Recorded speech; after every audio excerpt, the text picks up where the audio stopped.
سڵاتان لەبێت و ئەم کاتتان باش بینەرانی خۆشەویستی تلڤیزیۆنی کۆمەڵە زۆر خۆشحاڵم بۆی کە بە بەرنامەی ڕاستەوخۆوە هەڵبەت بە یارمەتی هاوڕانی هاوکارم هاتوومەتەوە خزمەتان ئازیزان هەر وەک پێشتریش ئاگادارمان کردن بابەتی گفتوگوی ئەم شەومان دەربارەی ئەگەری ئاڵوگۆڕی سیاسی لە ئێران لە ماوەی چەند ساڵی ڕابردوودا لەگەڵ کۆمەڵە قەیرانی ناوخۆیی و دەرەکی بەرەوڕوو بۆ کە دەکرێت کاریگەری لەسەر داهاتووی سیاسی وڵاتەکە هەبێت قەیرانی ئابووری گەندەڵی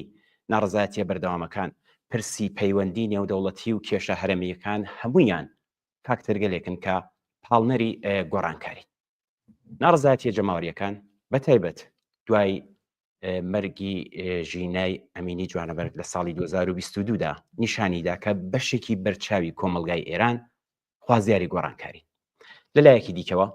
دەستگا ئەمنی و سەربازیەکان وەڕێبەری باڵای ئێران تا ئێستا توانیویانە دەسەڵاتی خۆیان پارێزن سەرڕای فشارە ناوخۆیی و دەرەکیەکانیش سیستمی سیاسی ئێران بە کەڵگوەرگرتن لە ئامرازی سەرکوت تا ئێستا خۆراگری نیشانداوە بەڵام ویستی گۆڕانکاری لە دۆخی ئێستا ویستێکی بەرینی کۆمەڵایەتیە شکستە یەک لە دوای یەکەکانی کۆماری ئیسلامی هاوسەنگی هێزی چ لە ناوخۆ و چ لە دەرەوە بە زیانی کۆماری ئیسلامی گەیاندووە دەستپێکی دانوستان لەگەڵ ئەمریکا نیشانەی ئەم گۆڕانە بەڵام لە ناوخۆ کۆماری ئیسلامی بەنیازە بە هێوەرکردنەوەی فشارە دەرەکیەکان دەرفەت بەدەستپێنە تا فشاری ناوخۆی بەرپەرش بداتەوە ئایا تێیدا سەرکەوتوو دەبێ خەڵکی ستەم دیتووی ئێران چۆن دەتوانن لەم دەرفەتە ینی گۆڕینی هاوسەنگی هێز کەڵک وەرگرن بزوتنەوە کۆمەڵایەتیەکان چۆن دەتوانن خۆیان بۆ ئەگەری ئاڵوگۆڕ ئامادە بکەن بزوتنەوەی شۆڕشتێڕانەی کوردستان لە چ دۆخێکدایە و تەسیر و کاریگەری ئاڵوگۆڕەکان لەسەر ئەم بزوتنەوەیە چۆن دەبێت و بزوتنەوەی کوردستان چۆن دەتوانێت لەم دەرفەتە کەڵک وەرگرێ و وا خۆی بەهێز بێت ئەمانە و گەلێک پرسیاری تر لە بەرنامەی ڕاستەوخۆی ئەم شۆماندا لەگەڵ میانی بەڕێزمان کاک حەسەن ڕەحمانپەنا ئەندامی کومیتەی ناوەندی کۆمەڵە ئەدەینە بەر باس و لێکۆڵینەوە ئێوەی ئازیزیش دەتوانن لە ڕێگای واتساپی ئەم ژمارە تەلەفۆنی کە ئەیبینن لە باسەکەدا بەشداری بکەن پرسیار و ڕاو بۆچوونی خۆتان لەسەر تەوەری باسەکە بنێرن کە ئێمەش حتمەن لەگەڵ میانی بەڕێزمان دەهێنی نەگۆڕێ دەچینە لای کاک حەسەن سڵاوت لەبێت ئەم کاتت باش زۆر سپاس بۆی کە داوەتیم بەرنامەتان قبول کرد و بەشداریتان لە بەرنامەی ڕاستەوخۆیم شۆماندا کرد زۆر سپاس کاک ئەمیر سڵاو بۆ ئێوە هاوکارانتان وەروەها بۆ هەموو بینەرانی تەلەڤیزیۆنی کۆمەڵە لە هەرکوێیەکەن و لە خزمەتتانە زۆر سپاس بەخێر بێ کاک حەسەن لێرە من بۆ ئازیزانی کە لە ڕێگەی تۆڕە کۆمەڵایەتیەکانەوە لەگەڵمانن چون ڕاستەخۆی ئێستاش لەسەر تۆری فەیسبوک و ئینستاگرامی تەلەڤیزیۆنی کۆمەڵە ئەم بەرنامەیە بڵاو دەبێتەوە ئەو ئازیزانە تاوجگای دەتوانن بە ژمارە تەلەفۆنی ئەم کە دەیبینن لە ڕێگەی واتساپەوە گەر پرسیارێک بۆتوانمان بنێرن و ئەگەریش ناتوانیت ئێمە هاوڕێیانمان لە ئوتاق فەرمان حتمما من ئاگادار دەکەن ئەگەر لێەوە ئەم بینەرانی کە لەگەڵمان دەبن پرسیاریان نارد حتمما دەگاتە دەستمان کاک حەسەن با من پرسیارەکەم لێرەوە دەست پێ بکەم من باسیەوە کرد کە بڵین شکست و گۆڕینی هاوسەنگی هێز بە زیانی کۆماری ئیسلامی تا ئێستا گەیشتووە من لەوم باس کرد چۆن بوو کۆماری ئیسلامی گەیشتە ئەو قۆناغە لە چۆ و بەچی ئاوای لێ هات ئێوە چۆن دەڕوانە ئەم بابەتە من پێم وابێ جمهوری ئیسلامی جیا لەوەی لە ناوخۆی وڵاتە هەموو کەس دەزانێت سیاسەتی هەر لە ڕۆژی ئەوڵەوە لەسەر کوشتن و بڕین و ئەعدام و زیندان و شکنجە و ئەوە دامەزراند بوو بەڵام سیاسەتی دەرەکی لەسەر دوو کۆڵەکەی ئەسڵی دامەزراند بوو یەکێکیان گروپەکانی نیابەتیە کە لە وڵاتانی جۆرە و جۆرە هەر لە عێراق و سووریە و لوبناان و فەڵستین و حوسیەکان لە یەمەن و تەنانەت لە ئەفغانستان و لە دەوروبەرە ئەم تۆڕ و ڕایەڵەی دروست کردبوو بێزگەلەوە شەبەکەهایەکی جاسووس و بەکرێگیرا و ترۆریستیشی لە دەرەوە دروست کردبوو ئێوە هەمووی ئەو ئەسنادەی کامڕۆکە قسە لەسەرەوە دەکات لە ترۆری شاپوری بەختیارەوە لە ترۆری مخالفینی دیکەیانەوە کە لە دەرەوەی وڵات بوو ئەکسەرەن لە ڕێگای ئەم تۆڕە ترۆریستیانەوە بوو کە دروستی کردووە ئەم تۆڕە لە دوای 7 ئۆکتۆبر کە بە پەلاماری گروپی حماس تاوانێکی زۆر قێزەون و جنایەتکارانە بوو کە کرا سەر خەڵکی سڤیل لە ئیسرائیل ئەم ئاڵوگۆڕێکی گەورە دروست بوو و بوو بە باعثی ئەوەی کە بە ئیسرائیل بە شێوەیەکی زۆر دڕندانە هەموو منتەقەی غەزەی وێران کرد بە دوای غەزەدا هەڵی کوتا سەر لوبنان و ئێستش هەر بەردەوامە ئەو وەزیەتە بە تایبەت لە غەزەدا و ئەو باڵی ئەسلی هێزی دەرەکی جمهوری ئیسلامی کە حیزبوڵڵا بوو ئەم باڵی قرتان و ئێستا حیزبوڵڵا بە هەر قیمەتی خەریکێتی خۆی لەگەڵ ڕەوتی سیاسی لە وڵاتە ڕێخە حماس داوای ئەوە کات دەوڵەتی سووریا کە یەکێ لە کاناڵە ئەسلیەکان بوو یەکێک لەو شاڕەجی پەیوەندی ئێران بۆ دەرەوەی وڵات بە تایبەت بۆ فەلەستین و بۆ لوبنان و بۆ شوێنەکانی دیکە بوو بە ڕووخاندنی بەشار ئەسەد ئەم شارڕەگە تەواو بوو بۆیە و دواتریش ئەو هەڕەشانەی کە لە عێراق کرا ئەو لێدانانەی کە بەهاتنی ترامپ لە حوسیەکانیاندا یەکێ لە کۆڵەکە ئەسلیەکانی سیاسەتی جمهوری ئیسلامی لە دەرەوەی وڵات ئەم کۆڵەکەی ڕووخا و ئەوەی کە ماوەتەوە بە باوەڕی من بە ئاسانی خۆی ناگرێت و حاڵەتی دووەم یا کۆڵەکەی دووەمی سیاسەتی جمهوری ئیسلامی بە بەرنامەی هەستەیەتی ئەمڕۆکە بەو دانیشتانەیش کە لەگەڵ ئەمریکا و لایەنەکانی ئیسرائیلیش لە پشتەوە خەریکە دەیکات لە واقعدا ئەم کۆڵەکەی سیاسەتی تری جمهوری ئیسلامیش لە حاڵی ڕووخاندندایە بۆیە کانێ ئەم وەزیەتە کە هاتە پێشەوە لە واقعدا جمهوری ئیسلامی تووشی شکستێکی گەورە کردووە لە ئاستی دەرەوەدا و ئەمە ڕۆکە هەموو نازرێکی سیاسی ئەما بینێ کە جمهوری ئیسلامی لە ئاستی دەرەوە شکستی خواردووە و ئەو شکستە شۆڕش بووەتە بۆ ناوە ئەوەی کە بە ناوی دانیشتن مساکر ئەوانە دەیکەن ئەمانە ڕنگدانەوەی ئەوەیە بۆیە من پێم وابێ جمهوری ئیسلامی لە حاڵەتێکی پاشەکشێدایە لە ناوەش بزوتنەوە کۆمەڵایەتیەکان گەشەیان کردووە بزوتنەوەهای ئەترازی بزوتنەوەی ناڕەزایەتی ڕۆژانە دەرگیرن مزافەن ئەوەی کە جمهوری ئیسلامی ئەو ئەعتبار و ئۆتۆریتە و ئەوەیشی کە تەنانەت بە هەڕەشەی دەیکرد ئەوەی شێمەچوەتە ژێر پرسیار بە هەمووی ئەوانەوە ئەومان پێ دەڵێت کە جمهوری ئیسلامی زۆر زەعیف بووە و لە هەلومەرجێکی زۆر دژواری ناوچەیی منتەقەیی جیهانی وهروەها ناوخۆی وڵات قەراری گرتووە. کاک حەسەن ئێوە باسی هەموو خاڵانتان کرد کە بۆتە خۆی شکستی سیاسەتی چ لە ناوە چ لە دەرەوەی کۆماری ئیسلامی و هاوسەنگی هێزی بە زیانی کۆماری ئیسلامی تا ئێستا گەشتووە. باس لە دانیشتەکان کرد بەم لێرە و پرسیار بکەم خۆشتان ئاگادارن لە ساڵانی ڕابردوودا وەفتی کۆماری ئیسلامی و ئەمریکا چەندین جار وتوێژیان کردووە. ئەمڕۆ شتە خۆشتان باستان کرد ئەمڕۆ سێومین دانیشتنیان بۆ لە مەسقەت لە وڵاتی ئەمان و زۆریش زانیاری ورد بڵاو ناکەنەوە بەڵام خۆیان دەڵێن دانیشتەکە باشە و لێشی ڕازین و بە ئەرێنی باسی دەکەن. ئەمە مانای چییە کاک حەسەن لە پێشدا دواتر ئایا ئەمریکا لە بڕیارەکانی پێشووی نەکشاوەتەوە کە ئەوە نەبووتە هۆی ئەوەی کە بڵین کۆماری ئیسلامی ڕەزامەندی هەیە؟ با من ئەوە بڵێم سەرەتا کاک ئەمیر جمهوری ئیسلامی پێش ئەوەی بێتە سەرکار ئەو کاتێک کە خومەینی لە فەڕەنسە بوو لە ڕێگای ئیبراهیمی یەزدی لە ڕێگای قوتبزادە لە ڕێگای کەسانێکی دیکەەوە تۆڕی پەیوەندیان لەگەڵ جمهوری ئیسلامی دروست کرد. ئەمە ئەمڕۆکە کەسێکە ئەوە نەزانێ ئەوە نەبینێ یا مەسەلەن ئاگداری ئەوە نەبی پێی وای ئەوە شتێکی عەجایبە خەریکە جمهوری ئیسلامی ڕاستە بەنسبەتی بەرنامە هەستەیەکی و عەجایب و غیرە قابل پێشبینی و ئاهۆ سورعەتە بەڵام پەیوەندی ئەمریکا و لەگەڵ ئێران هەر لەو کاتەوە بووە لە دەورەی دانیجویانی ئەما کە سفارەتیان گرت لە دەورەی شەڕی ئێران و عێراقا لە ڕووداوەکانی منتەقەکەدا بەردەوام ئێران و ئەمریکا لە تەماسا بوون لە دەورەی ئۆبامادا ئەوە بینیمان کەیتر ئەوان وەزیری خارجە و وەزیری ئێران و ئەمریکا ئەوانە بە یەکەوە دانیشتن بڵاو بۆ خەبەر و باسەکانیان پس کەوای ئەم رابطەیە بووە بەڵام ئەوەی کە ئەمڕۆکە ئەم رابطەیە بەم شکڵی لێ دەرهاتووە بە نەزەری من یەکی دەگەڕێتەوە بۆ ئەو وەزیەتێکە لە منتەقەدا بۆ جمهوری ئیسلامی دروست بوو سدووری ئینقلابی ئیسلامی کە دروشمی خومەینی بوو و ئەوەی بە وڵاتانی تر خاگریز بوون بۆ پاراستنی جمهوری ئیسلامی خاگریزەکانی ڕووخا بەسەر خۆیدا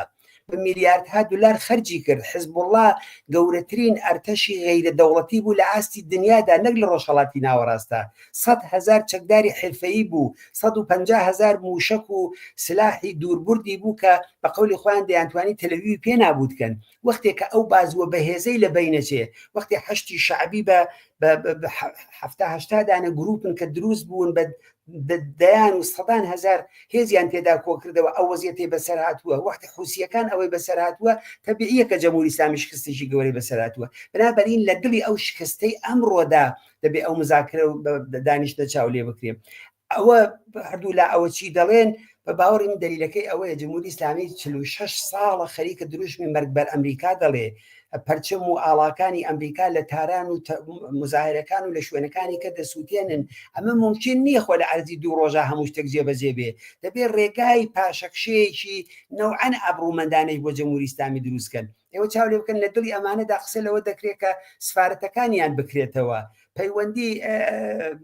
هەتاکوونباری هەستەیەکەی ئەمریکا بێ لێرە هاوکار بێت و بە شێوەیەکی مسالمەت ئامیز بێ قسەیان لە 90% پیتادینی یۆرانیۆم دەکرێت 60% فدای سەریان ئەمڕۆ کە دەڵێن بە 3.75% جاوە لە ناو بێ یا لە دەرەوە بێ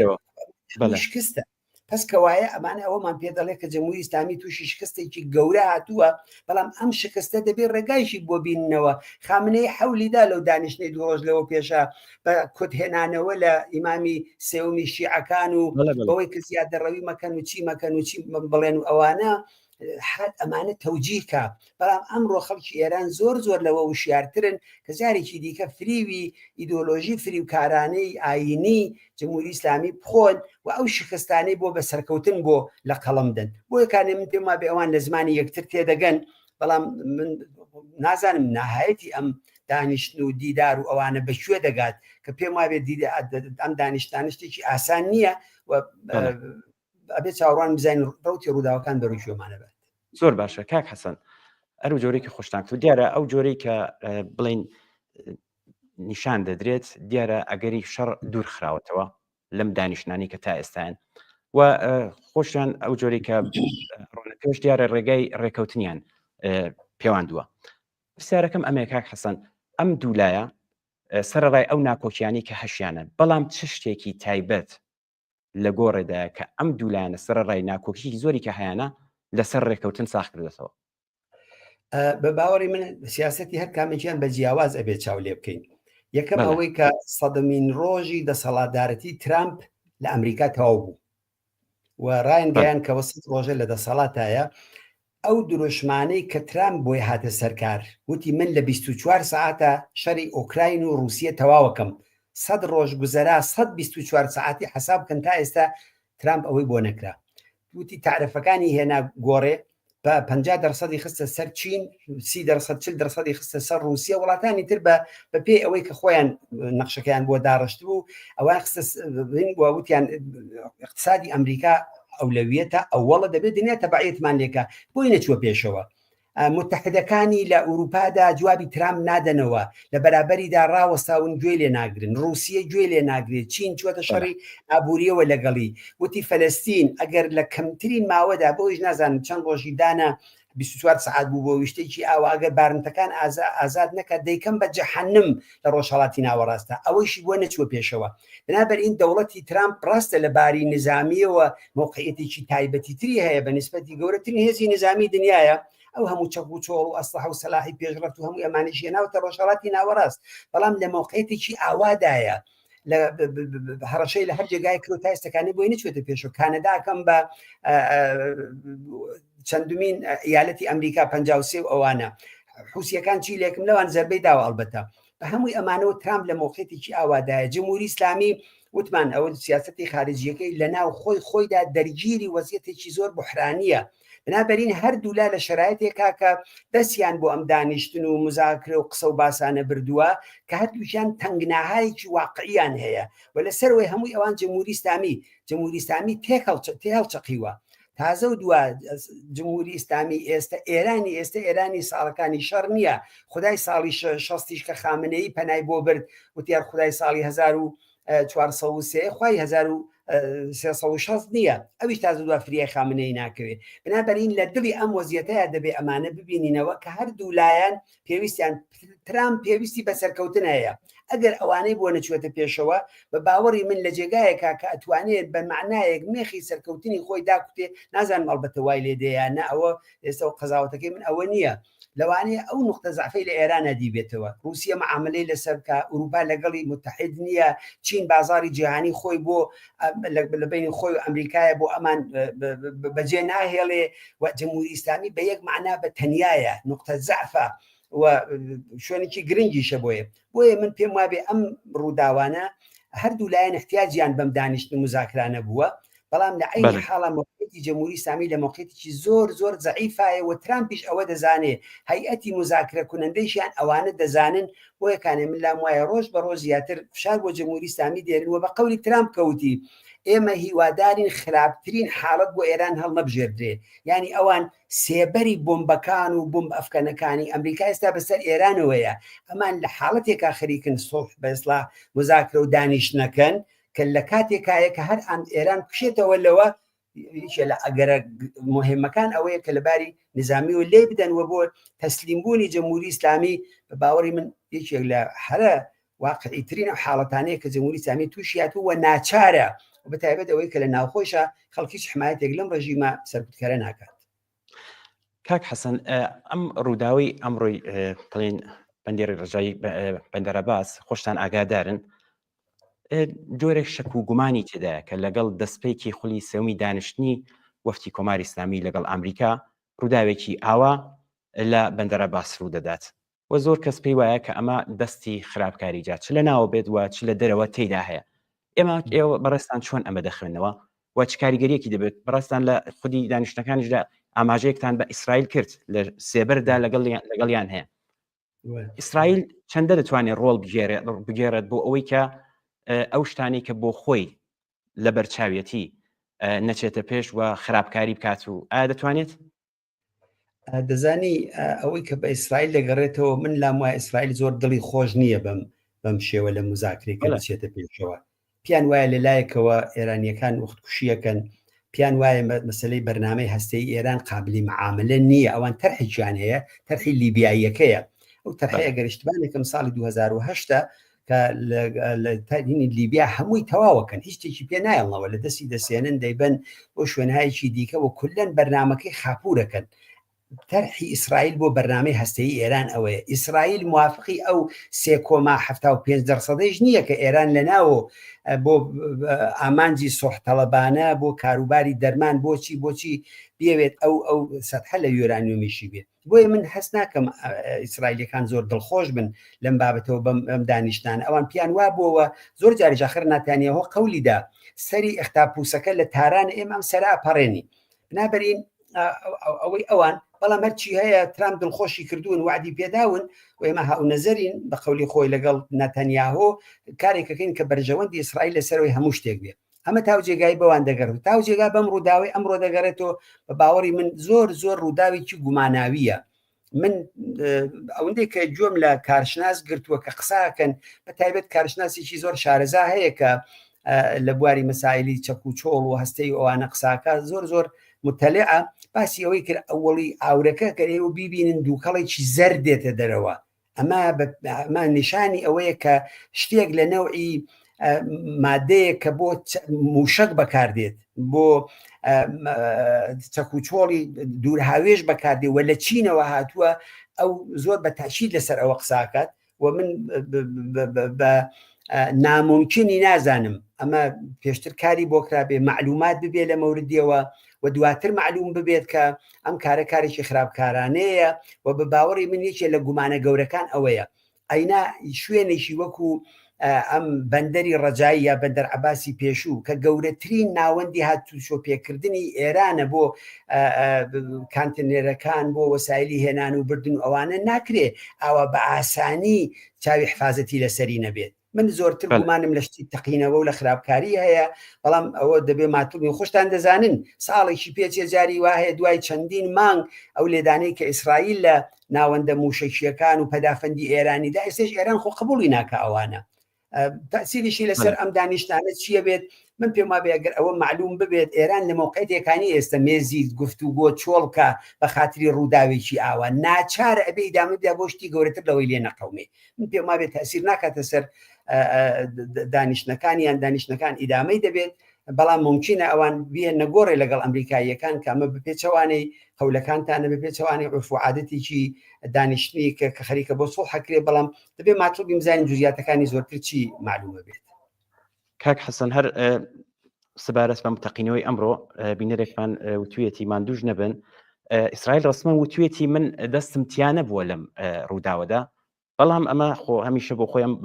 شتە دەکات زۆر جار کارەکەی کردووە و کوتێتی من نیم. ئێستا نزیک بە 1000 نەفەر بریندار هەیە و داوای خوێنیان کردووە لە هەموو ئێران کە بەهانای ئەو بریندارانە و بچن. ئایا ئەمە ئەگەری هەیە کە دەستی خودی ناوخۆی تێدا بێت بۆ ئەو باڵانەی کە ئێستا لە ناو دەسەڵاتدا زۆر جار لەگەڵ ئەم دانیشتە دژایەتیان کردووە، چەندە ئەتوانێت دەستی دەرەکی بێت دەستی ناوخۆی؟ ئەوەندەی کە بە ئیسرائیل دەگەڕێتەوە ئەو بە سەدان عملیاتی لە ئێرانە کردووە لە ترۆری دانیشمەندانی هەستەییەوە لە شوێنەکانی تر لە سانتیفیوشەکان. تەنیا یەکەم جارێکە ئەوەیان نیشاندا ئەو سانتیفیوشانە بوو ئەو عکسانە بوو کە نەتانیەهۆ بردی ئەگەر اشتبانەکەم لە سازمانی ملل بوو نیشانی داوتی ئەوە بەرنامەی هەستەیەکەی ئێران ئەوە ئێمە ئەوانەمان هێناوە خەریکی ئەمان ئەوەندە چوونەتە پێشەوە. یەک جار مەسئولی دزینی ئەوانیان بەهودەگر چون شتێکی بەو معنایە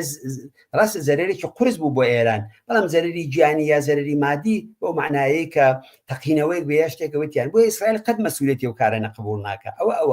ئەوەی لە ناوخۆیە وەزیەتی ئێران ئەمڕۆ کە ئەوەندە شڕە هەموو ئەگەرێک ئیمکانی هەیە هیچ شتێک ناتوانێت متەفیکەینەوە لەوەی ئیسرائیلی دابێ لەوەی لە ناوخۆی خۆیانە جەناحی تندرە و کە لە ناو سپا و لە ناو دەمو دەستگاهای ئیتلاعاتی و ئەوانەیە نفوزیان هەیە هێزیان هەیە خەڵکیانێ ئەوانش کردبێتیان بڵم با بە ناوی ئیسرائیل و تەواو بێ مانە دروستکەن بۆ ئەم دانیشتنە و نەیەڵن لەم ڕێگا و توێژەکانیان بچێتە پێشەوە. ئەمە هەمووی ممکنە بۆیکانێ من ناتوانست بڵم کامێک لەمانە بووە، بەڵام بە باوەڕی من گەورەترین ئەگەر ئەوەیە کە ئەم کارە کارێکی تەقینەوە بووە، کارێکی ئاسایی دەرچوونی چاشنیەک و ئەوەی کە خۆیان باسیەکە نیشتبایشی ئاوان نییە. زۆر ئەبعادی فاجعەکە لەوە گەورەترە، حتا تمەشای ئەو دوو کەڵە بکەن کە بەرزە بێتەوە هەستەکەی بۆمبێک شتێکەوەی کە لە شوێنهایکی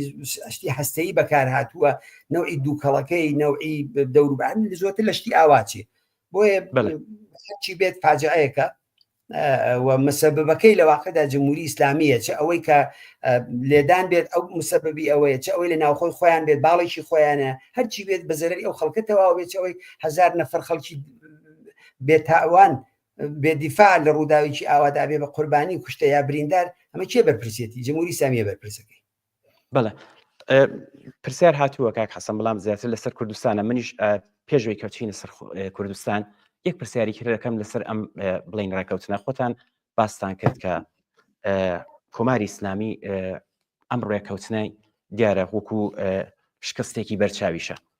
هاوسەنگی هێزیش گۆڕاوە هەرۆ خۆتان بە ئەو خاڵانی کە ئاماژتان پێکرەمانە هۆکارەکەی بوو. ئایا ئەم پێکهاتەی ئێستای دەسەڵات ینی خامنەی و دارودەستەکانی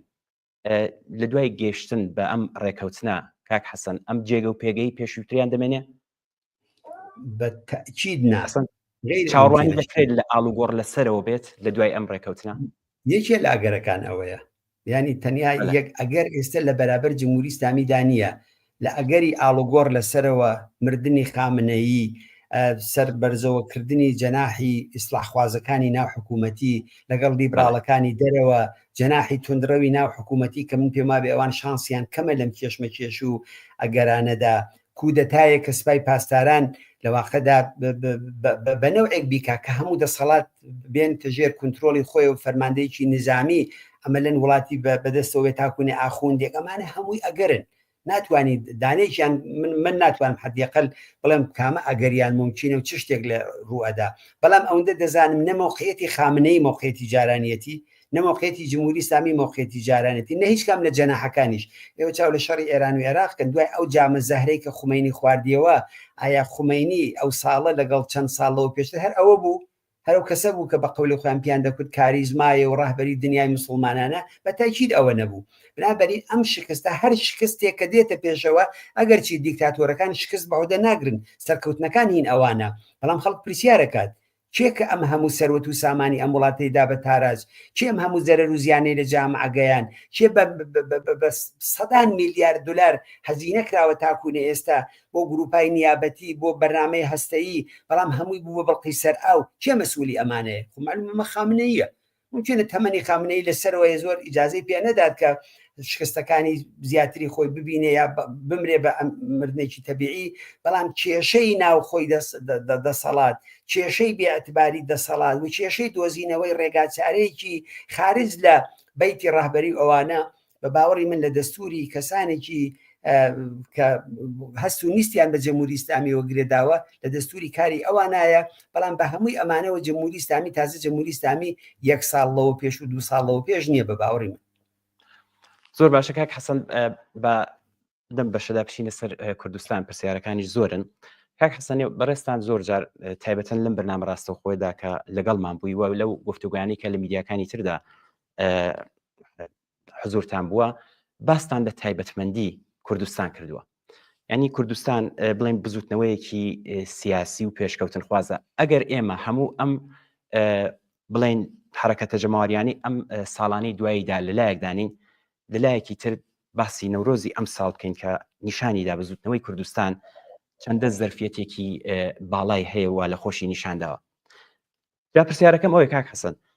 بەڕای بەڕێستان ئەم بزوتنەوەیە چۆن دەتوانێت لەم دەرفەتە، ینی بڵێن گۆڕینی هاوسەنگی هێز و ئەگەری گۆڕانکاری بتوانێت کەڵکی لەوە بگرێت؟ من پێم وایە بزوتنەوەی کوردستان زەرفیەتایەکی زۆر زۆر گەورەی هەیە. تایسش بارها ئێمە لەسەر تایبەتمەندیەکانی قسەمان کردووە. هەردێکێک لەو تایبەتمەندیانی ئەوەی کە بزوتنەوەی ژینا یا بزوتنەوەی ژن ژیان ئازادی لە کوردستانەوە سەر هەڵدەدا، نیشانەی جێگە و پێگەی ئەم بزوتنەوەیە، سکۆلاربوونی ئەم بزوتنەوەیە، حەولدانی وە خوازیاری دین و دەوڵەت لە یەکجیابوونەوە، تەرحی متالباتی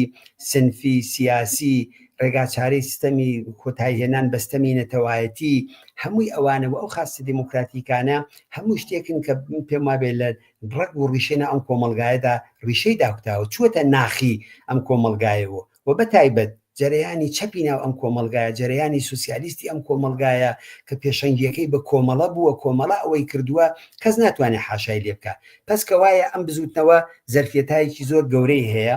لە عینی حاڵیشە دەبێ متەوەجی ئەوە ببین کە نقاتی زعفێکیشی هەیە. بۆ نمونە ئێمە ئەگەربین باری تەواوی جنبشی سەرنوبوونی خوازی جمهوری ئیسلامی کەڵەکەکەینە سەر جنبشی کوردستان و پێمان وابێ جمهوری ئیسلامی لە کوردستانەوە دەڕوخێ، خب معلومە ئەوە جنبشە بەرەو نابودیە بە کەسێکگەر ئەوە حولی ببێ. یا مەسەلەن کەسێک پیوابێ لەم دەورەیەدا بە خەباتی چەکداری و پێشمەرگانە و بزوتنەوەی ژینا دەژیێتەوە یا لەو ڕێگایەوە بێوێ جنبشی کوردستان بەرێتە سەر مەقسەد، خب ڕێگایکی هەڵی هەڵبژاردووە. ئەوە زەرفیەتەکانی جنبشی کوردستان نەبین دەبە. بۆیە ئێمە دەبێت زەرفیەتەکانی بناسین بەو ئەندازەی کە توانی هەیە دەبێ باری لەسەر بکرد. ئیشارەتان بە نەورۆز کرد. بە نظری من نەورۆزی ئەم ساڵەکە لە دڵی ڕووداوەکانی جنبشی ژینا و هەمووی ئەوانەیە دەبێت لێک دێنەوە، لە دڵی ئەو خەباتەی کە نەفساوە لە کوردستانە دەبێت لێکی بدەینەوە، لە دڵی زعفەکانیشیدا کە بزوتنەوەی سەرتاسەری نەیتوانی بێ بە یارمەتی و لێکی بدەین، دەبێت هەمووی ئەمانە ببینی. و لە عینی حاڵدا خودی نەورۆزێکی سازماندراو بوو، نەورۆزێک بوو کە فعالینی مەدەنی تێکۆشەرانی ناوخۆی وڵات ئەم حرەکەتیان وەڕێخست، هەر لە ورمێەوە هەتاکوونێ ئیلام. ئەمە گەورەترین نقطە قووەتی ئەم جنبشە بە باوەڕی من ئەو بزوتنەوە مەدەنیەتی، ئەو بزوتنەوە ڕادیکاڵەتی، ئەو بزوتنەوەی کارچی زیاتر تەنانەت سێبەری خەباتی چەکداری ئەوانەی لەسەر کەم بێتەوە بە ئیتیکا بە نەفسی خۆیەوە بێ ئەو مبارزە بەرێتە پێشەوە، وابەستە نەبوونی بە جێگایەکەوە. ئەوانە ئەو نقطە قوتانەتی. بنابراین من زۆر زۆر ئومێدەوارم بەم جنبشە، بەڵام هەروکو عەرزم کردی ئێمە نابێ باری ئیزافی لەسەرم جنبشە سوار کرێ. جمهوری ئیسلامی لە کوردستان ناڕوخێ، کوردستان بە تەنیا ممکنە شەرایەتێک تاران زەعیف بێ، کوردستان سەریع بتوانی ئازاد ببێ، وەکو ساڵی 57 و 58 لێبێ کەوێتە دەست خەڵکەکەی و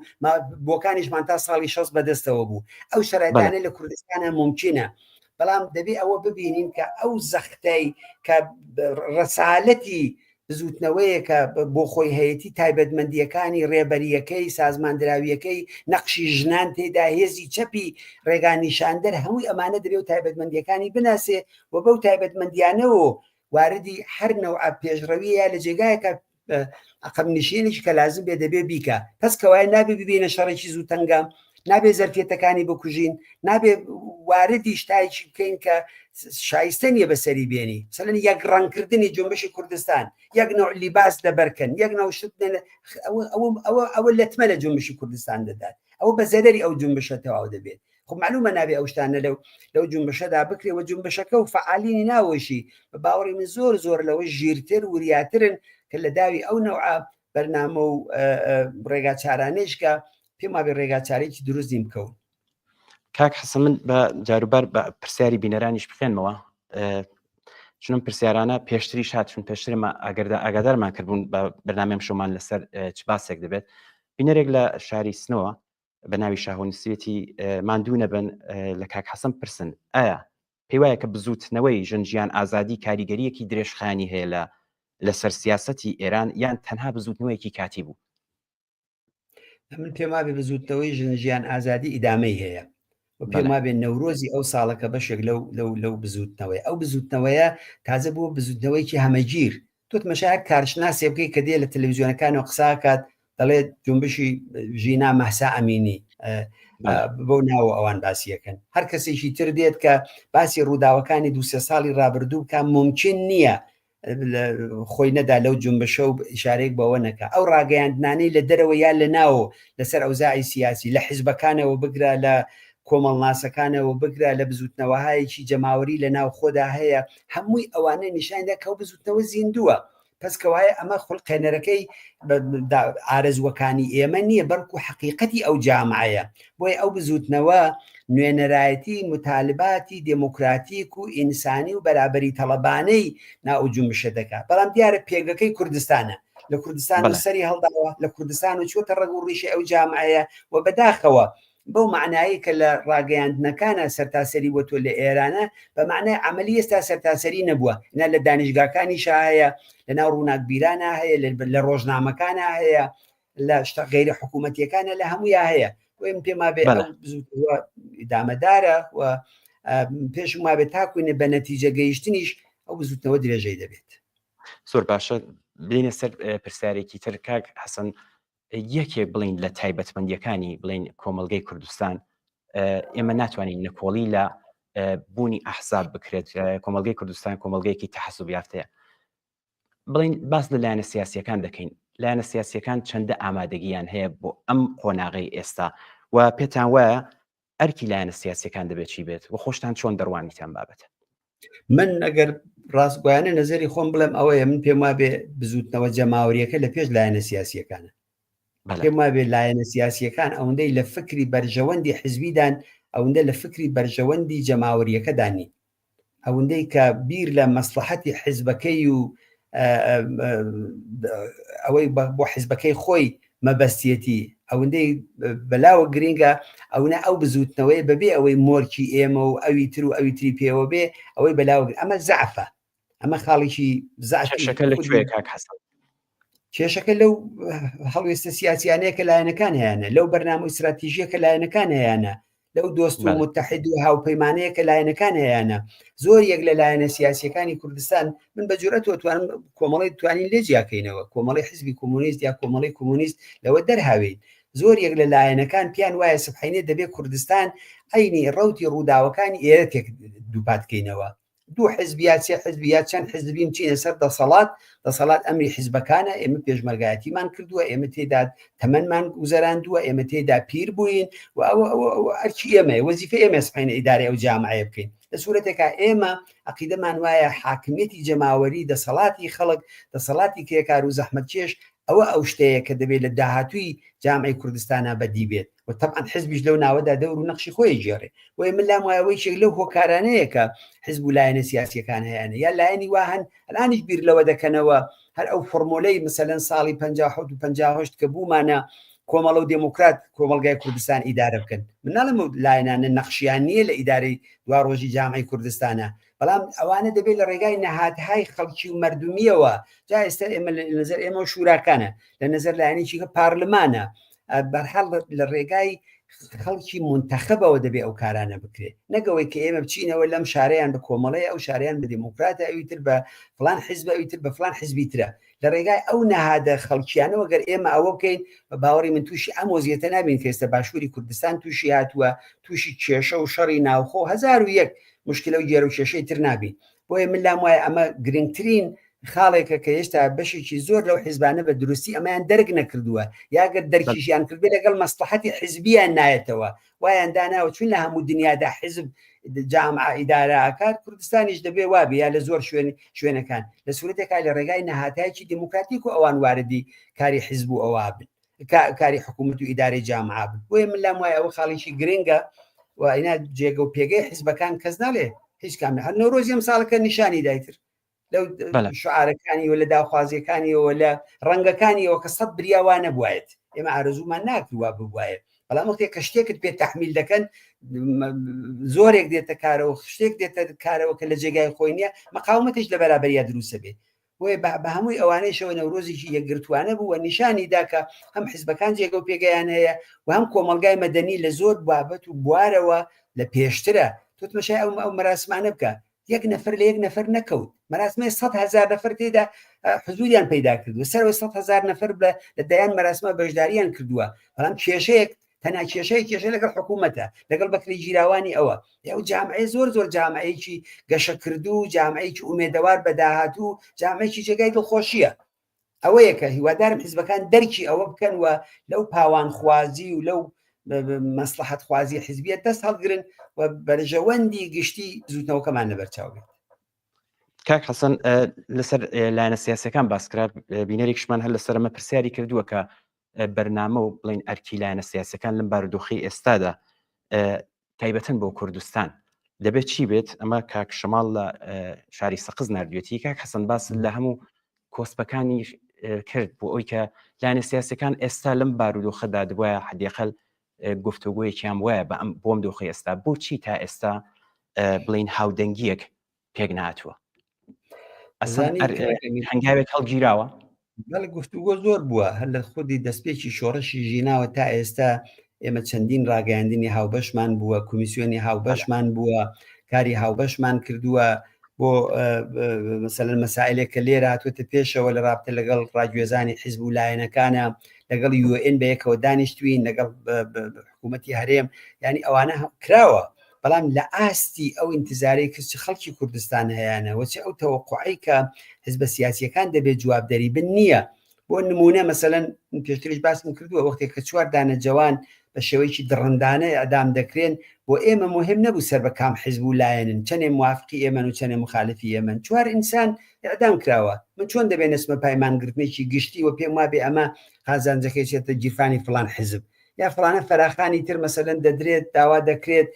لەسەر مەسئلەی ئیعدام وڵا فلان کەس و فیسار کەس سەر بە فلان حیزبی دیاری کراون ئەبێ لەژێر تێغی جەلادایە سەر بار حیزبەکەی خۆی زانێ ینی ئەوەی کە ناتوانین ئەوانە دروستکەین بەڕاستی شتای عملیە شتەکە لەسەر مەسئلەی ئەوەی کە بەرنامەمان جیاوازە سیاستمان جیاوازە استراتێژمان جیاوازە ئەوانە بەجێ خۆی بەڵام ئەو شتە عملیانەیەمانە عەبێ ئەو شتە کرداریانەی ڕۆژانەیە بەری هاوکاریەکانمان لەگەڵ یەکتریەگری وەختێک کە تۆ نایتە پایمانگرتنێک وەختێک کە نایتە پای ئەترازێک و ناڕەزایەتیەک نسبەت بە ئەدامی زیندانیەکی سیاسی خب لایەنێکی تریش ئەو دژەکردەوە نیشانەدا بە باوەڕی من ئەوانن ئەو مانەعانەی کە لەسەر ڕێگامانە بوون و هەن و بەرژەوەند خوازی حیزبی پاوانخوازی حیزبی لەو کێشەکانە و دەرس وەرنەگرتن لە ڕابردوو ئێمە سەر ڕای هەموو جیاوازیەکانمان ئەبێت دنیای متەمەدنی ئەوڕۆکە چی دەکات بەرەی ڕاست و چەپ لەناو جامعەیەدا هەیە لە ئوروپا هەیە لە پارلمانەکانیانە هەیە لە دانیشتەکانیانە هەیە لە تەرحەکانیانە هەیە بەڕێی دەبردرێتەوەی تر خۆ بە زۆری حیزبێک و بە زۆری لایەنێک ئەوانە ناپردرێتەوە لایەنێک دەوڵەتی پێ لایەنێک ئۆپۆزیسیۆنە هەمووی ئەوانە بۆیە ئەمە ئێستا بە باوەڕی من ئەو ڕۆحی دموکراسی خوازی ئەو ڕۆحی باوەڕمەندبوون بەو شعارە زۆر کەس دەیدا بەڵام بەکردەوە باوەڕیان بەو شعارە بەو شعارە لەناو هێز و لایەنە سیاسیەکانی کوردستانە بە باوەڕی من کەمە ئەگەر ئەوە نەبێت مەسەلەن بۆ دەکرێت لەسەر نەورۆز هاوکاریی هاوبەشمان نەبێت بۆ لەسەر زۆر بۆنەی تایبەتی دێتە پێشەوە ناتوانین بێکەوە کارکەین داهاتوەکەی دەمێنێتەوە ڕایبرین بۆ خەڵکە بۆ ڕێیەکە و جامعەیە و جەماوەری خەڵکە کە حەقی خۆیەتی چۆن سەرنوشتی خۆی دیاریەکە پێم وابێ ئەوانن ئەو مانەعانەی کە لەسەر ڕێگامان باش کاک حەسەن بابین سەر بڵین کوردستان کە من باسکرا کە تایبەتمەندیەکەی من وتم کە یەکێک لە تایبەتمەندیەکانی ئەمەیە کە تەحەزوب یافتەیە خۆشتانی شارەتان بە خودی بزوتنەوەکە کرد ئەم بزوتنەوەیە دیارە کۆمەلگای کوردستان بڵین کۆمەلگایەکی چەپە بەهێزە بەڵام وەکو چەپی کۆمەڵایەتی بەڵام ڕێکخراو نییە بەڕای ئێوە کێشەی ئەمە لەکوێدایە دەبێت چی بکرێت دەزانی ئەوەی کە چەپی کوردستان ڕێکخراو نییە من ئاوە ئەو بەحسم قبول نییە چون چەپی کوردستان ئەگەر ڕێکخراو نەبوایەت لە ساڵی 57ەوە شکلی بە فەرهەنگ بە سیاست بە ئیدارەی جامعە بە زۆرتی ئەو جامعە نادا ئەس خەزا هەر لەو ڕۆژەوە کە کۆمەڵە عەلەنی بووە و لە نەورۆزی خوێناوی سنەوە لە کۆچی مەریوان و لە ڕێپێوانی شارەکانی تر بۆ ئەوێ لە دروستکردنی جەمعیەتەکان لە یەکێتی جوتیاران هەمووی ئەوانە ئەو چەپە چەپێکی متحەزب بووە چەپێکی قودرەتمەند بووە کە من دەڵێم ڕوتێکی سوسیالیستی لە چەپیش فەراترە چون بەرحاڵ معنای چەپ هەمە گیرترە خەڵکی جۆرا و جۆریش دەگرێتەوە بەڵام بەو معنای تەبەقاتیەکەی بە باوەڕی من کۆمەڵە و نمایندەگیری کردووە بەڵام ئەم جەرەیانە هەر بۆ ئێستاحی ئێوەش بڵێن ئەم چەپە لە ڕەوتی ڕووداوەکانی خۆیان تووشی مشکلات هاتووە مەسەلەن ئەو جیابۆنانی کە لەناو کۆمەڵەیە دروست بووە خۆ معلومە تۆ چەند باڵت ببی بەجێ ئەوەی یەک باڵ ببی ئەمە خۆی تەسیری هەیە خەڵک دابەش بوون بەسەر ئەمانەدا لە لایەکەوە لە لایەکی ترەوە ناومێدی دروست کردووە لە لایەکی ترەوە دەمو دەستگاهای ئیتلاعاتی ڕۆژانە بزانن چ تەبلیغاتێک ئەلەی خودی ئەم هێزە چەپا چەندین کاناڵی ئیتلاعاتیان سازمان داوە دروستیان کردووە کە بێنێ لەسەر کۆمەڵە و لایەنی چەپ و سوسیالیستی جامعەی کوردستان بە درۆ کار بکات لە مەسائلی هەر شتێکە خۆیان پیان خۆشە بۆی ئەمانە تەسیری بووە لەسەر ئەو وەزیەتە من دەڵێم چەپێکی متحەزب هەیە و پێم وابێت چەپی پەراکەندەی شەیە چەپە متحەزبەکە ئێستش بە باوەڕی من کۆمەڵەیە ڕاستە لە ناو کۆمەڵەیە ئەو ئینشعاب و جیابوونەوە و تایبەت لایەنهایەک بەرەو جەهەتێکی تریان سەد بریا ئەوە ڕووی نەدایە ئەوانش خۆی تەسیری بووە لەسەر زەعیفبوونی ئەو چەپە بەشێک لەو چەپە بووە بە چەپێکی لە دەرەوەی ڕووداوە لە ناوە خەڵکی کەمی هەیە بەڵام لە دەرەوە زۆرتر پێگەی سەرکردایەتیەکەی ڕاهبەریەکەی هەمووی ئەوانە بەڵام کۆمەڵە جەریانێ بووە کە بە حکمی نزیکبوون لە محیتی کارەکەی بە حکمی ئەتباری ئیجتماعیەکەی بە حکمی بەرنامە و سیاست و ڕێبازەکەی بە حکمی هەمووی ئەوانە ئەپدەیت بووەتەوە تازە بووەتەوە نەستێکی جوان بەردەوام هاتوۆتە ناو ئەو جەرەیانە بۆیە چەپی کوردستان من پێم وابێ بەشێکی زۆر لەو چەپە حتا چەپی سەرتاسەریەکەیشی لە کوردستانە ئەگەر مەسئولانە بەرخودکە دەبێت کۆمەڵە تەقوێت بکە لە فکری ئەوەدا نەبێت کە چەپێکی دیکە دروستکە قەیناکە ئەوە نییە 5-6 دانە سازمان و جەریان بە ناوی جۆرا و جۆری چەپ و کۆمۆنیست و ئەوانەوە هەیە بەڵام ما بەیزا ئیجتماعیەکەی چییە بۆی ئەو ڕەوتەی کە لە جێگایەکە من پێم وابێ ئەگەر ئێستا مەسەلەن کۆمەڵە احساس بکە بە فەرزە فلان ئازربایجانی شەرقی غەربی هەر جێگای چییە چەپێکی متحەزبی سوسیالیستی جدی هەیە بە باوەڕی من کۆمەڵە دەبێت تەقوێتی بکە بزانێ لە تارانە چەپێکی ئاوا هەیە قسەی ئەتباری ئیجتماعی هەیە کۆمەڵە دەبێت تەقوێتی بکە ئەوە ینی جنبشی بیرکردنەوە و فەراحیزبی بیرکردنەوە یعنی ئەوە و کۆمەڵە ئەوەی کردووە جا بۆیەکانی من پێم وابێت چەپی ئێرانی چەپی کوردستانی دەبێت لەو بابەتەوە هاوکار بێت ڕخنەگریش بێ لە عینی حاڵە زعفەکانی کۆمەڵە کەم و کوڕیەکانی ئیشکالەکانی ئەوانەیشی ببینێ باوەڕی من ئەوەیە کە ئەو چەپە لە کوردستانە تا ئێستەیش و پێم وایە ساڵهای تریش ئێمە شتێکی چەپتر و ڕادیکالتر لە کۆمەڵە لە سەحنەی جامعەی کوردستانە نابینین من نابینم حەدیقەل نازانم خەڵکی دیکە هەرکەس خۆی دەزانێت بەڵام تحلیلی من ئەوەیە کە ئەوەندەی کار کردووە ئەوەندە جێپای دروست کردووە بۆ خۆی کە بە ئاسانی تۆ دەبێت فەراتر لەوانە بی تاکوێن لە کۆمەڵە ڕادیکالتر بی پس کەوایە لە کوردستانە ئەو چەپە متحەزبە هەیە و زعفی هەیە انتقادی پێوارە ئیشکالی هەیە هەمووی ئەوانە جێگای قسەکردنە بەڵام جێگای ئەوە نییە کە بەشێ لەو چەپە بێنێ مەسەلەن یەکتری بایکۆتکەین ئێمە ئومێدەوارین لەگەڵ لە هاوڕیانی پێشومان لەگەڵ هاوڕیانی پێشووترمان کە هەر بە ناوی چەپ و سوسیالیست و کارەکەن لەگەڵ ئەوانە بتوانین واردی دیالۆگ بین واردی ڕابطەیەک کە ئێستا شەیە ئەلبەتە لە بینی ئێمە تەدادێ حتا لە حیزبە سەرتاسەریەکانە کە پێگەیەکی وایان موچینە لە کوردستانە نەبێ ئەو ڕابطە و دانیشتوانە هەیە و باوەڕی من ئەوانە ڕێگا خۆشەکە بۆی کە بتوانین چەپێکی یەکگرتووتر لە کۆمەلگای کوردستانە بێتە ئاراوە و نەخشێکی ئیجتماعی بەرچاو بیژێڕێ لە ڕوتی ڕووداوەکانە و کۆمەلگای کوردستان پێویستی بەوەیە ئەوە زەرورەتە بە باوەڕی من لە نانی شەوێ زەروریترە بۆ ئەو جامعەیە بۆ بردنە پێشەوەی و ئیدامەکاری کاک حەسەن دەست خۆش کە ئەوەی کە ئەوە ئەم لایەنە سیاسیانە کە چەپەکان ئەم لێکدابرانە خۆتان بە دروستی وتان کە وەنە کوڵشی لێ ناکرێت دەمە دیارە زەربە دەدا لەم بزوتنەوەی کوردستان و ئەرکێشت خستە سەرشانیان و هیوادارم ئەم ئەرکەش کە خۆتان کە لێرە ڕاستەوخۆ لەم بەرنامەیەدا باستان کرد و دیارە دەبێت هەنگاویشی بۆڵگیرێت کە هیوادارین هەنگاوی جدی بۆڵگیرێ بۆ ئەوەی کە ئەم بزوتنەوەیە ئەو بزوتنەوە چەپەی کە بەڕێستان باستان کرد زربە نەخوالەوە زیاتر کاک حەسەن دیارە ئەرکی لایەنە سیاسیەکان دیارە زۆر جاری ژێمە باس لە ئەرکی خودی کۆمەلگا دەکەین بڵین چە بۆ ئەوەی بتوانێت ئێستا لەم دۆخ ئێستادا نەخش و ڕۆڵێکی زۆر باش بژێڕەوە دەبێت تەرکی زیاتر خاتە سەر چخاڵگەرێک جگە لە ئەرکی لایەنە سیاسیەکان من پێم بەستان و چەپەی ناوەیە بە باوەڕی من یەکێ لەو شانە ئەوەیە کە سێکتاریز نەبێت لە بەرژەوەندی حیزبەکەی ئێمە مەسەلەن کۆمەڵی کۆمونیست حتمما دەبێ ئێمە لە جێگایەکە مۆرچی خۆمانی لێدەین ئارمەکەی ئێمە پێوە بێ دەبێ لەوە نەختی فاصلە بگرین مناڵێ لەسەر جەم بەشتە سیاسی و تەبەقاتی و مبارزاتی ئەوانە بین ئەوانە بێنێ ئاستێکەوە کە ئاستی جەریانێکی وەکو کۆمەڵە نییە بەڵام بەو معنایی کە مەسەلەن لە ڕوتی ڕووداوەکانە لە ڕوتی ڕووداوەکانە چالاکانە بەشداری بکەین سعی بکەین ئەو وردە کێشانەی کە لە ناو حیزبەکان نابووە دڵ ئێشانی ئیکس و ئیگریک نەچێ بۆ ناو ئەو کێشمە کێشانەی کە لە سنە و سەخز و مەهابات و شارەکانی دیکە هەیە کێشەی فەردی و شخصی و ناو ناتورە لێنانی ئەموو ئەو نەبێ بە باو لەوێ بەڵکو بە ڕۆحێکی هاوکاریانەوە لەگەڵ یەکتری کارکەن و فعالیت بکەن و ئەوانە ئەوە یەکێ لەو کارانەیە کە دەبێت لە ناوە بیکەن و لە واقعدا جنبشی بیر بکەنەوە ئەوان لە ناوە جنبشی چون ئەوان دەرگیر نەگەڵ ڕووداوەکان ئەوان دەرگیرن ڕۆژانە لەگەڵ جەرەیاناتی دژمن و سپا و ئیتلاعات و ئەوانەی کە هەیە ئەوە من لام وایکیشیت یەکێکی تر تاشیرکردن لەسەر ئەو خواست و داوخوازانەی کە تاریخەن بە چەپەوە ناسراوە من زۆرم پێسەیرە لە ناو چەپە کەس پەیدا ببێ بڵێ بزوتنەوەی ژیان ئازادی بزوتنەوەیکی غەیرە تەبەقاتیە بزوتنەوەیکی غەیرە چەپیە ئێمە نابێت دەخاڵەتی تێدا بکەین خب ئەو بەناو چەپە لەکوێ ڕاوەستاوە دەیەوێت چی بکە بەرنامەی چییە بۆ ئەو جامعەیە وێ لەگەڵ ئەو ڕۆحی بەناو بە ئێستا زۆر ئۆرتۆدۆکسە ئەوەی کە هەموو شتێک لە ڕوانگای حیزبیەکەم و ئیدۆلۆژیەکەی خۆم و بینم بە باوەڕی من دەبێت لەگەڵ ئەوانە بربەرەکانێ بکرێت دەبێت نەقدیان کەین پێ بڵێن هاوڕێژیان تۆ بە هەزاران کەس بە دەیان سەدان هەزار کەس کۆ دەبێتەوە هەرو ئاڵای کە تۆ باوەڕت پێێتی هەرو دروشمەی کە تۆ حولی بۆ دەدەی بۆ ئەوانە خەریکم بارجا خۆت لەوە وەرنادەیت ناچیتە ناوەوە دەخاڵت لەوەدا ناکەی بۆیکانێ بەو معنایە دەبێت دەخاڵت هەمووی ئەو بزوتنەوە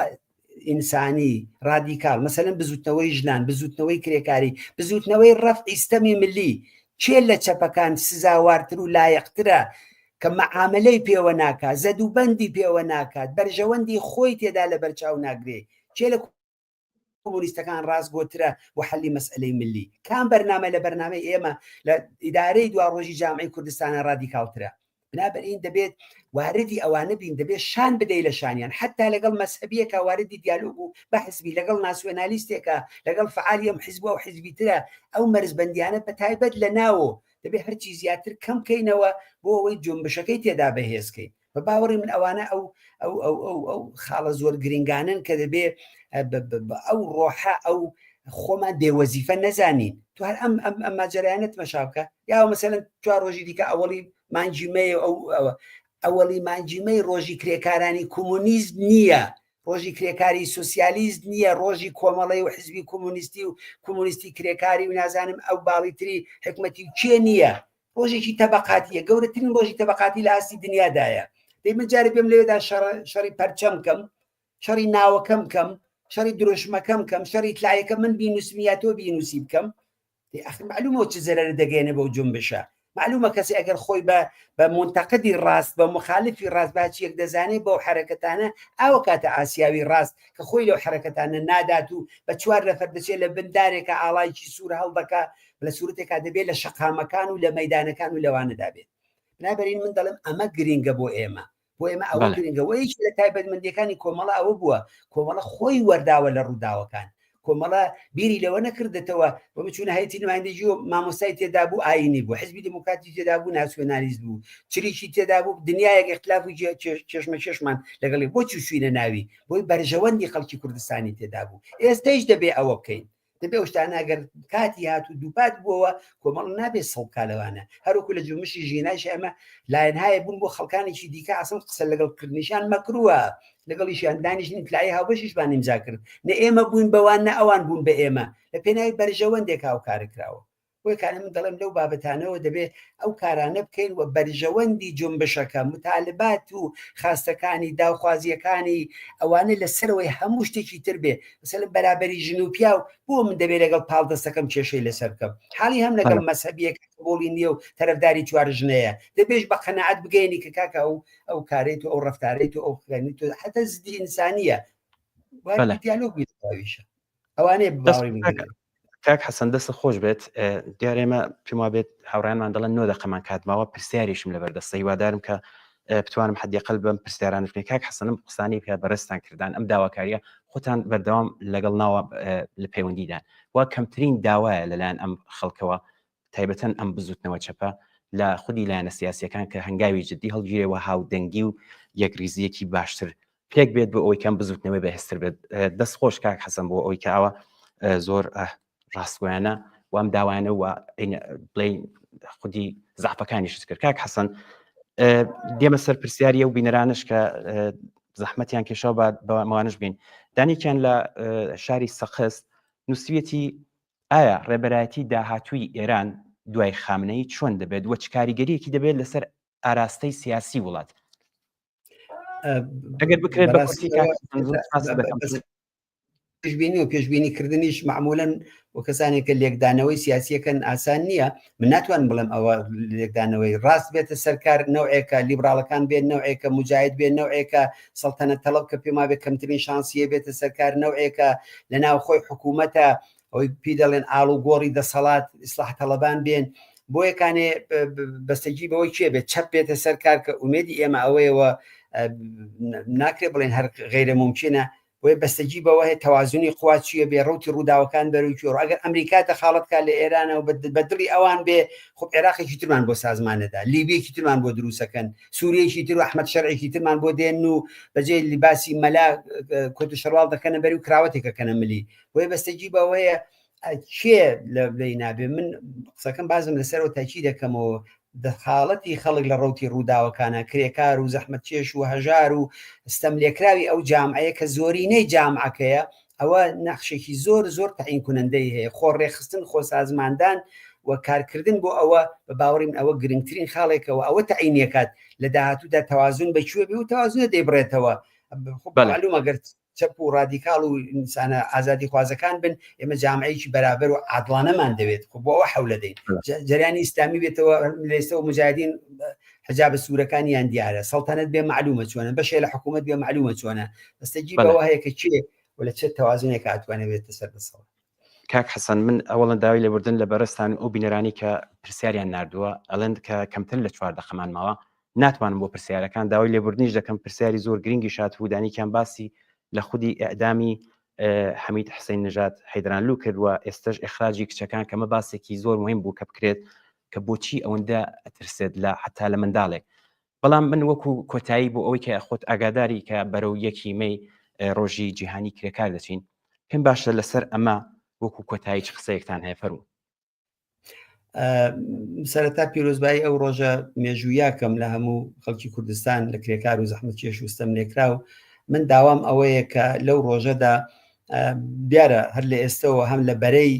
حکوومەتیە هەم لە بەرەی دژی حکوومەتیە هەوڵدان بۆ سازماندانی ئەو ڕۆژە هاتووەتە ئاراوە لە بەرەی حکوومەتیە دەیانەوێت دەڵێن وەرن ئیجازە بگرن لە فلان ساڵۆن و لە فلان جێگادا فەرماندار دێ ئوستاندار دێ شارەدار دێ خب تەبعەنەوە ساڵهای ئێمە ئەوانە دەزانین و لەلایەن فعالینی کاریگەری کوردستانیشەوە ئەوانە پوسەڵ کراونەتەوە من دەمێت لەسەر سێ خاڵ تاکید دکەمەوە یەکەمەوەی کە لە قسەکانی ڕۆژی کرێکارە خارج لە هەموو شتێک ژێن پیا و بە تەمەەن منداڵ هەچی ڕۆژی کرێکارە کرێکار دەبێ ئەم ڕۆژێ بێ 1 2 لە هیچ نێو ئەمەلاسمێکی حکوومەتیدا بەشداری نەکەین هەر عنوانێکە پێمان بدەن بێت لەوێ کاکە تۆش قەی ناکەیت لایەکی خۆت خوێن ئەوانە نەکەین 3 ئەو مەراسمانە نابێت لە دەرەوەی شارەکان بێت نابێت لە بندار و باخ و کەنار ئاو و ئەوە مەراسمی چای و خۆشی و حتا مەراسمی ئەم حیزب ئەو حیزب نێچینە سەر گۆڕی شەیدەکانی بەڵکو دەبێت لە ناو شەقامەکانە بێت لە مەیدانەکانە بێت لە شوێنی کار بێ لە حتا لە شیرینیەوە کە بڵاویەکەین و خۆمان سعاتی بەس کە حەب بە کافران کاکە مڕۆکە ڕۆژی ئێمە سعاتی کارەکەمان تەحتیلەکەین دەبوایە تەحتیلی ڕسمی و قانونی بوایە کە جمهوری ئیسلامی ئیجازەی نەداوە ئەوە بێ بۆ یەکانێ ئەوەی کە جمهوری ئیسلامی پێی خۆشە نەیکەین ئەوەی کە خۆمان دەمانێت وحدەتی تەبەقاتیمان دروستەکە دەبێت ئەوانە بکەین و هاتەوەجو بۆ وەختی تۆش ناتوانەوە زیاتر لەسەر زۆر سپاس بەتایبەت دەکەم لەی ژنانیش لەم ڕۆژدا دەبێت زۆر بەرجەستە بکەینەوە ژنانی کرێکاری ژنانی زەحمەت چێش دەبێت وەرکو لە شۆڕشی ژینایە کۆڵەکەن لێرەش دەبێت ئەوان ڕەچەشکێن بن. زۆر سپاس دەکەم کاک حەسەن بەرنامەکەمان تەواو بوو سپاس دەکەین بۆی کە بەشداری بەرنامەی ڕاستەوخۆ بووی سپاس بۆ ئەم شیکردنەوە جوانانەت وا لێرەشەوە داوای لێبوردن لەو بینەرانە دەکەم حتمما من لە بەرنامەی هەفتەی داهاتوودا دووبارە هەر لەسەر ئەم تەوەرە بەرنامەدا دنینەوە و دڵنیان دەکەم کەم پرسیارانش لە میوانی ئازیزمان هەر کەس بێت ئەپرسین. زۆر سپاس کاک حەسەن بۆ بەشداریتان سپاس بۆ بینەرانی ئازیزمان بۆ ئەوەی کە تا ئێستا لەگەڵمان بوون هیوادارین کە ئەم بەردامێشتان بەدڵ بوو بێت و کەڵکی پێویستیشان لێوەرگرت تا دیدارێکی تر هەر شاد و بەختەوەر بن.